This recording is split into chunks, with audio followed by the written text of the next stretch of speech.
The weekend wasn't supposed to be special. No reservations, no packed schedule, no expectations. Friday evening arrived quietly, carrying nothing but fatigue from a long week and the comfort of knowing there was nowhere they had to be in the morning. They ordered takeout, ate straight from the boxes, and talked about things that didn't matter much, small complaints, half-formed ideas, jokes that only made sense to them. Saturday started slowly. Sunlight crept through the curtains, and neither of them checked the time. Coffee was made without words. Music played softly from a speaker on the windowsill. At some point, one of them suggested going for a walk. Not a destination walk. Just walking. They put on jackets and stepped outside, letting the city decide the route. They wandered through streets they usually passed without noticing. A closed bookstore. A small park with empty benches. A bakery with warm air spilling out the door. They stopped when they felt like it.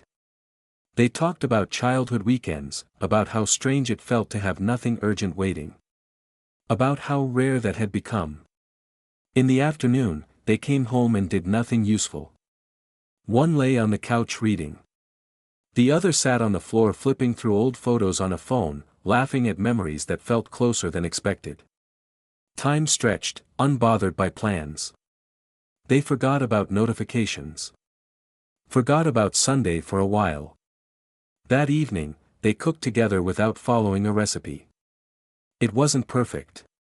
Something burned slightly. Something was under-seasoned. They ate it anyway, sitting close, sharing bites, talking more honestly than usual. Not heavy honesty. Comfortable honesty. The kind that slips out when you're not trying to solve anything. Sunday arrived gently. There was a moment, sitting at the table with empty mugs, when one of them said quietly that this weekend felt important. The other agreed but couldn't explain why.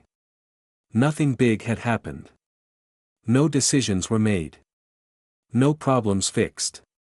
But something had shifted. They realized that sometimes connection isn't built in dramatic moments or deep conversations. Sometimes it's built in unplanned time, in space that isn't trying to be productive or meaningful. In days that don't demand anything from you. When Monday came, life resumed as usual. But the memory of that weekend stayed, not as an escape, but as a reminder. Not every moment that changes you announces itself. Some just arrive quietly. Stay long enough to matter. And leave you slightly closer than before.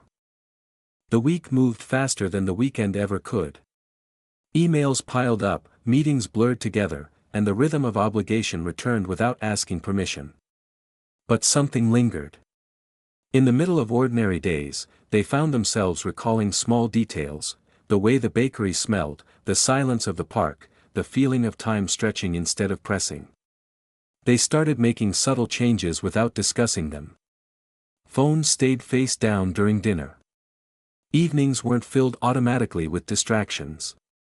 Sometimes they sat together without speaking, and it felt intentional rather than empty. They had learned that closeness didn't always need narration. One night, halfway through a busy Wednesday, one of them suggested repeating the weekend. Not the activities, just the idea of it. Clearing space. Leaving time unassigned. They agreed to protect a few hours here and there, even if they couldn't protect entire days. A walk after work. Coffee without rushing. Music without multitasking. Those moments became anchors. Small, but consistent. They didn't solve everything. They still disagreed. Still misunderstood each other sometimes. But the foundation felt steadier, built on shared presence rather than shared stress. Weeks later, when life inevitably became loud again, they remembered that connection didn't require perfect timing or planning. It required attention. Choice. The willingness to stop moving for a moment and notice who was beside you. The weekend they hadn't planned never repeated itself exactly. And it didn't need to. What it gave them wasn't a memory to recreate, but a way of being together they could return to, quietly, whenever they chose. Sometimes the most meaningful plans are the ones you make afterward. When you realize how much something mattered. Only once it's already passed.